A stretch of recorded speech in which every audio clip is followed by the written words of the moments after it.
It's 2020 and we're just learning how to wash our hands. Can you believe that? Here we are, you should have learned way back, your mother taught you how important it was to wash your hands. So now we've got COVID running rampant through our country.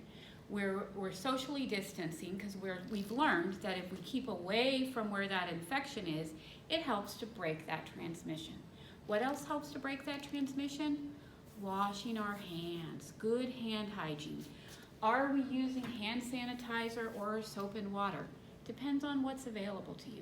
But just that act with the friction and the chemicals, it helps to get rid of any germs or microorganisms, so it causes a break in that chain of infection. Another way that we're doing that is through wearing masks, because we know that our COVID virus is transmitted in respiratory droplets. They're bigger droplets, they kind of cling in the surface. So if I wear a mask, I'm protecting you if I happen to be infected.